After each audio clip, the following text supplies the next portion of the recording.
Welcome on the program, everyone. I'm joined now to discuss this. Yemi Makpaderu is strategy and governance expert. Thank you for joining us on the program this evening. Also joining me is reputational risk management professional Oyekachi Adekoya. A gentleman, happy Independence anniversary to you. Mr. Makpaderu, let me begin with you. From 25,000 on Sunday, it became 35,000. Rather, I think from 25,000 to low-grade workers, it became 25,000 to all federal workers.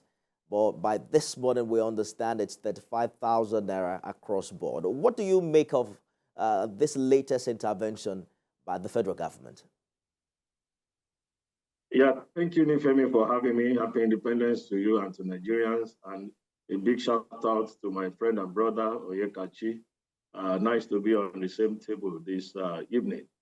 Let me just start by saying that it is heartwarming that we are seeing some movement, in the negotiation between Labour and the federal government.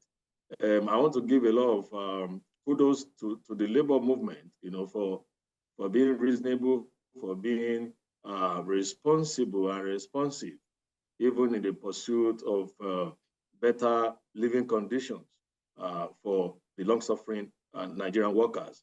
I also am excited that the federal government of Nigeria, the executive in particular, with support, of the legislature, no doubt, has also listened, to the yearnings of Nigerians. The president, in his independence speech, said that he has a feeling heart and a listening ear. And what that means is that Nigerians should not be in any doubt as to whether their president actually feels the pain, the pang, of the economic realities of today.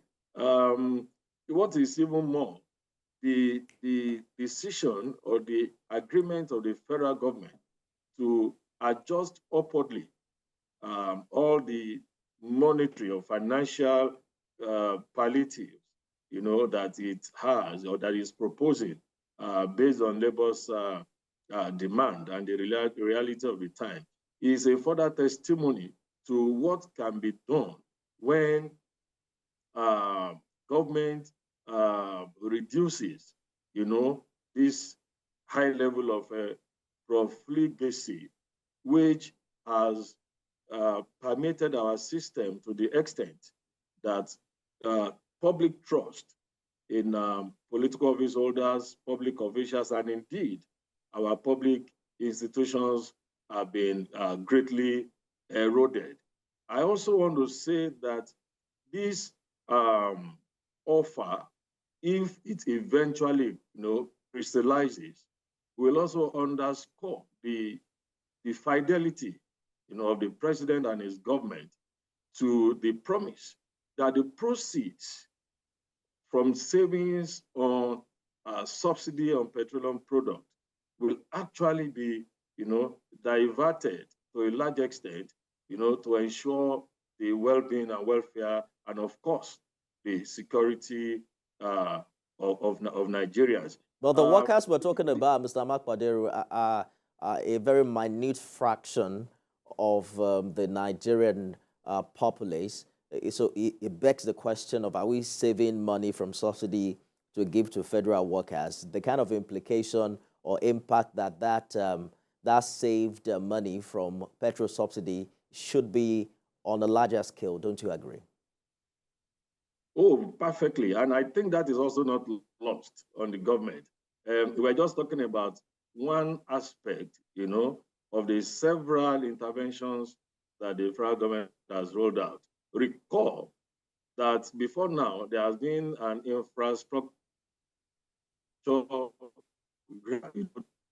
level of infrastructure, infrastructure, talking about roads, hospitals, educational institutions, which are available, for the benefit of all Nigerians. Indeed, there is also a leg of the intervention, which is busing 1,000, to 15 million families. Potentially, that means we're going to be having close to 80 to 90 million Nigerians that will benefit from all of this. These are short-term measures to cushion, the effect of mobile to push the effect of this spiraling inflation and the cost, of particularly food items. But beyond all of these palliatives, it is our interventions. It is important that we begin to look at a more sustainable approach to ensuring that the well-being of Nigerians is greatly enhanced and their dignity is enhanced. We're all looking forward to that, but there are some who would say there's the sense that government appears to be foot dragging in implementing some of its intervention, particularly when you consider that this latest intervention is coming a few hours to a planned nationwide strike. But what do you think? How strategic is this nationwide strike at this time, if you are considering its economic implication on the people? Well, I am not a part of labor, but I'm aware that if body language is anything to go by, it is a possibility, really, that labor may give, for the umpteenth time, really, benefit of the doubt to the government, because they know the implication of, the crippling on the economy. Has to resort, to strikes. And I must commend, the leadership of labor that, yes, there have been several threats, of strikes before now, but they seem to have prevaricated, on the understanding that, government will respond and react to some of demand. And I think the movement that we are seeing on the part of government, the commitment that we are seeing on the part of government, and the fact that the labor centers, the two major labor centers, have agreed to call an executive committee meeting of their unions today to table the promissory notes, as they refer to it, given by the president, at the delegation of the president, and representatives of the president, to their different for terms that there might just be an application of the brakes before the end of today on the proposed industrial action. Well, interesting days ahead. We understand that organized labor is currently meeting with federal government delegation at the State House. Looking forward to what the decision will be as we count down to the 3rd of October. But right now, let's talk about independence anniversary. Nigerians born in 1960 are now 63 years old this year. Interestingly, that's higher than the current life expectancy in the country. And we can go on and on to talk about everything that is not working. But Nigeria has also survived the predictions of doomsayers in the area of its indivisibility. What would you say have worked in favor of the Nigerian project since independence?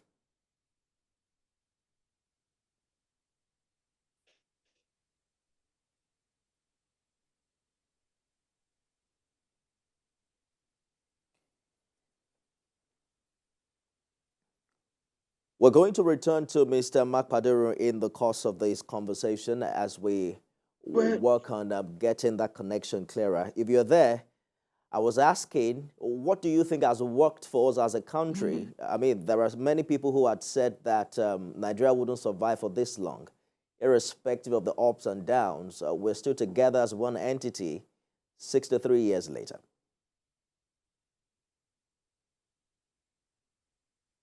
Well, for me, I think this is one of the things that we need to celebrate about Nigeria. Nigeria is one of the most diverse countries on of the world. Over, 400, linguistic groups, in the country. Diversity in terms of religion, ethnicity, in terms of social configuration, and the rest of it. I must say, for a nation that has survived a civil war and that has somehow kept its fabrics, together 50 years and over days, we should say that we have cause to be thankful. However, have we succeeded in building a nation? Have we succeeded in the task of nation building? Do we have, social cohesion in Nigeria today? The answer to me is certainly a no. But is there a desire, by Nigerians, or at least the critical mass of the people, to have Nigeria as an indivisible entity with, a higher level of fair security and justice? I'll say yes. The cost of division is very high. Today, there's centripetal forces seem to be having, the bigger hand in the community of nations. So together, I believe that we are stronger. But again, people must have a sense that there will be equity, there will be justice, and there will be fairness. And I think the president also, alluded to this in his Independence Day address, that for him, there shall be no form of discrimination, on any front in terms of the composition of his government, in terms of dispensation of patronage, and of course, in the delivery of good governance. So that to me is reassuring, but we still have a long walk, to having a cohesive nation where there is a very high sense of patriotism and nationalism. But potentially, I see Nigeria remaining cohesive ad infinitum. Well, so the first few years after independence, there was fiscal federalism under a regional structure, and that in some way promoted healthy competition in terms of socio-economic and, cultural, realities along regional lines. Do you agree with the school of thought that a distortion of that independence template is largely responsible for where we are right now as a nation? Well, looking back, one would say that those who are pushing the argument of regionalism may have a point. But again, I ask myself, the regionalism lasted for just 6 years after independence. So what are those factors that led, to the disintegration, of our democracy of the First Republic? If indeed all were as rosy as we tend, to paint it now. There is a challenge that we have as human beings. Yesterday is always better, than today in the eyes of many. It's always the old days. Having said that, I think the conversation really should be around having a proper federal structure, which I believe, will ensure that centers of development are further devolved down to where the people feels it the most. It will interest you that in all of the conversations that we are having, the focus has been primarily on the federal government of Nigeria, whereas the federal government of Nigeria is not entitled to about 52% of the federally collected percent or thereabout go to the states and local government. And that is in addition to the internally generated revenues that these government centers, that accrues to them. So it is over the years, our over-centralization has made the people to not view the state and local government as, centers for progress and for development. And so this has left those who are at the helm at these levels to almost escape with blue murder, because we do not hold them responsible and accountable. And I think in moving forward, there has to be a change of mindset. Indeed. For people to know that indeed there are several layers of people